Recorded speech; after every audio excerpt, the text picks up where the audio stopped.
What up, what up, what up, Course Careers family? It is your boy Dre from Cut the Tech, but we here on the Course Careers channel today. So instead of just calling me Dre, y'all can call me Coach Dre. Rather you call me Dre or Coach Dre, there is one rule that always applies. My wife, my mother, and my grandmother call me Andre. Y'all call me Dre. If you are not those three people, do not, I repeat, do not call me Andre. So what's up, y'all? I am happy to be here, man, to give some coaching. I'm going to share a little bit about my story and a little bit about how you could transition from a traditional sales job to a tech sales job, right? Or SDR position. They're two different things. They have similar names, but they're two different things. A little bit about me. Before I saw Course Careers a couple of months ago, I was working two full-time jobs. One of those jobs, my main job, was a traditional sales position. Now, I've been in traditional sales for over 9 years. And so me making the transition from traditional sales to tech sales, I think I'd have a very good idea of how to tell you how to do that, right? So let's just get into what is the difference. What is a traditional sales job? All right. So traditional sales, the salesperson is responsible for the full sales cycle. So that is everything from prospecting, which is going out and finding the clients, qualifying, so reaching out to those clients and finding out if they're a good fit for what your product actually is, presenting, which is basically showing them how your product could fit their problem, overcoming objections. So now that they've seen your product and you've shown them that it can fit their needs, now they're going to start coming up with either reasons why they can't do it or why they shouldn't do it right now. It's your job to overcome those objections and get them to closing the deal. Another part of that is negotiating. Depending on what product it is that you're selling or where you are, you might have the power to negotiate pricing. And so you get to kind of play the game with them, a little bit of give and take. That can be fun also. Ultimately, what you want to do, close the deal. Understand this. In the traditional sales system, your goal is to close the deals. Coffee is for closers.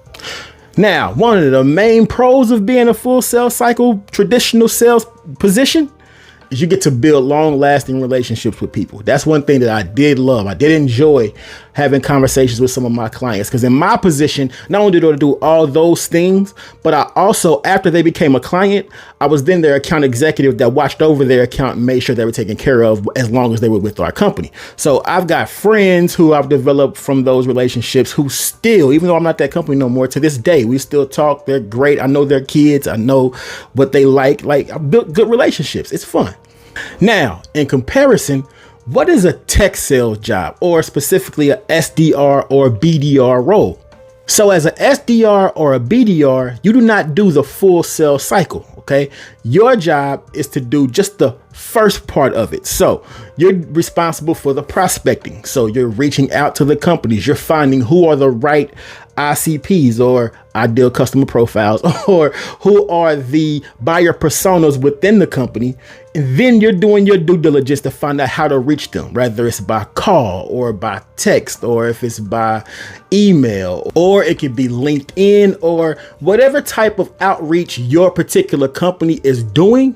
That's what you'll use to kind of reach out to those different people. Now, once you found those people, you find out, hey, is this a good fit for you guys? And you work alongside with your AE. So the AE is the account executive. Okay.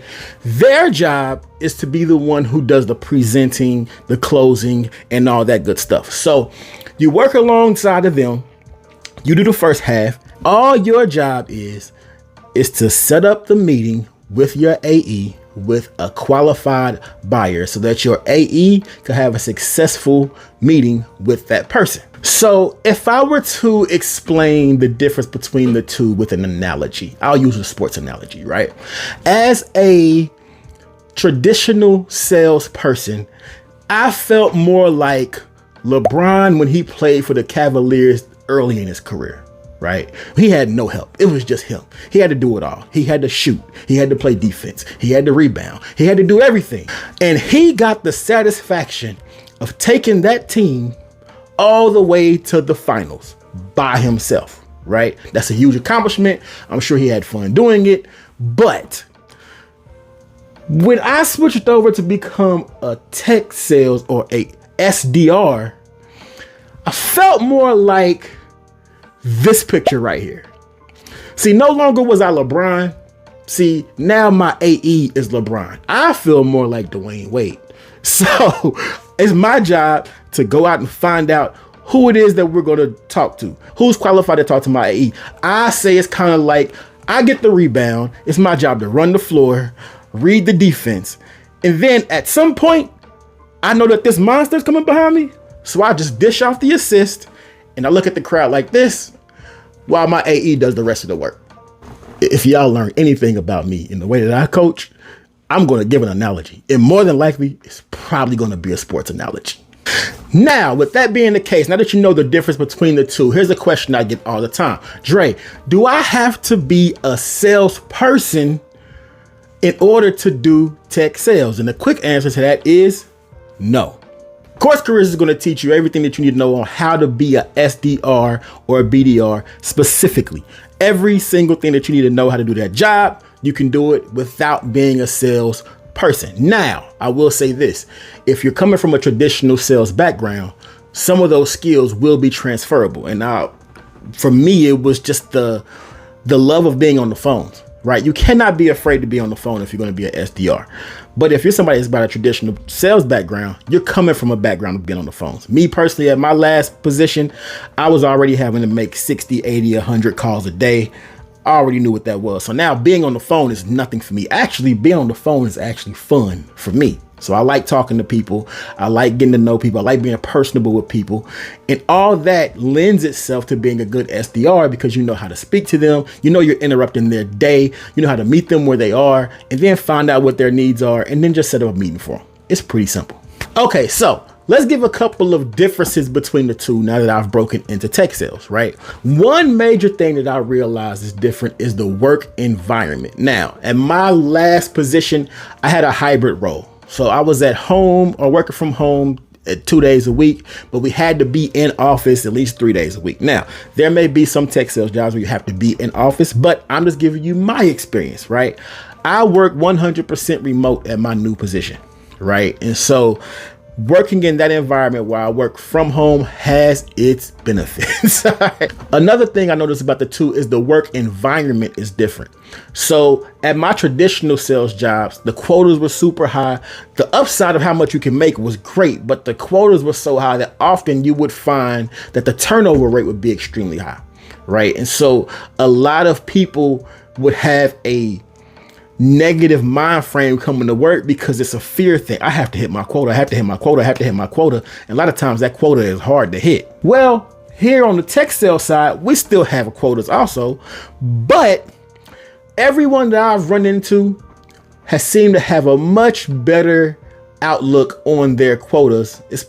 At the jobs that I've seen, where I'm at particularly, and then other people that I know, it seems to be a little bit simpler to hit your quota because you don't have the pressure of overcoming certain objections, right? If I'm just being honest, one of the major objections that we always had to overcome at my old positions was I don't have money, or I don't have time, or I got to talk to my business partner, or if their business partner was their spouse, listen, if somebody tell you I got to talk to my wife, it's a wrap. You're not overcoming that objection, man. You got to be a guru to overcome that.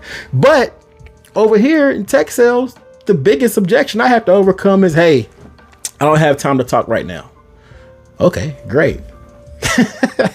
If you know how to do sales, you know how to get through that objection. You can either set a different time to talk, or you can find a way to just ask, hey, do you have 30 seconds for me to tell you kind of what I'm going through? If not, then we can set a different time. It's really, really simple. It's really laid back. Now let's get to the main thing. What really sets it apart? Dre, why did you decide to jump into CourseCareers and jump into tech sales? And I'm gonna be completely honest with you. It's because the money is different. So I'll give you an example. At one of my positions that I had, my traditional sales jobs, right? They were paying me about $40,000 on a annual salary type deal. Well, hourly. It was hourly. It wasn't salary. It was hourly, right? So they pay about $40,000, and then your job was to hit your quota. Once you hit your quota, anything that you made over that quota, where you got a percentage of that.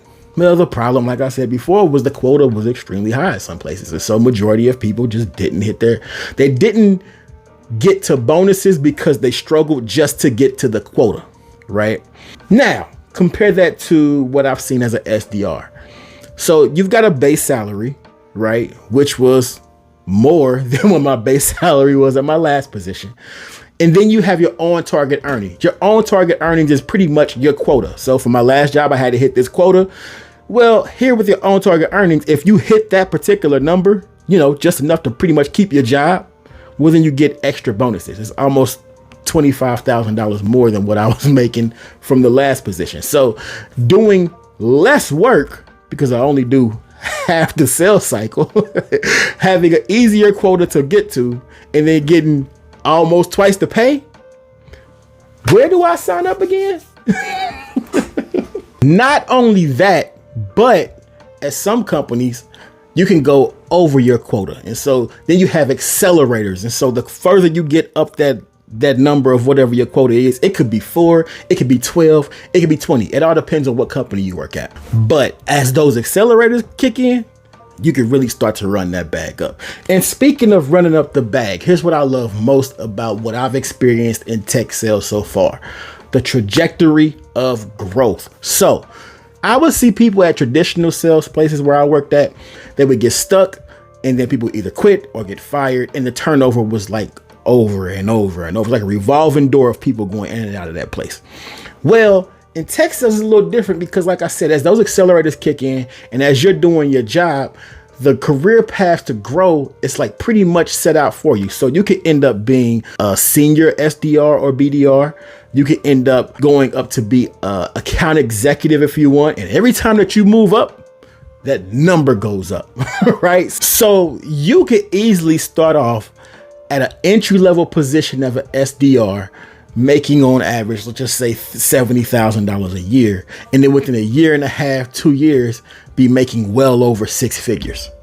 And on top of that, you've got the experience that can help you do other things, even if you want to move outside of sales. So if you've got any kind of entrepreneurial skills or things that you want to do, sales will help you develop those skills that you'll need to be able to sell your product outside of work. So that is it. I am your boy, Coach Dre. I've had an amazing time here telling y'all what's going on with my experience, my transition into the tech field.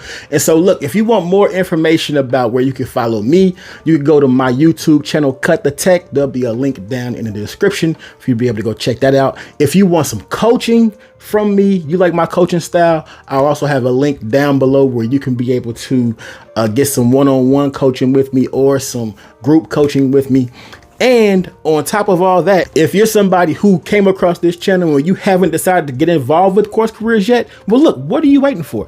Go down to the link below, sign up for the free course. And if you want to do the class, you can use my code CUT50 and save yourself $50. Now, with all that said, now that we've had this conversation and you checked me out, I consider you guys to be family now, right? So with my family and what we do over at Cut the Tech, we have a motto. Look, we come to the tech field so we can help other people get into the tech field, all right? There's money to be made over here, and we gonna show y'all how to get to the money too. So once you get through CourseCareers, get yourself set up, we gonna show you how to go into the market and tell them our motto. And that motto is this: don't play me, pay me.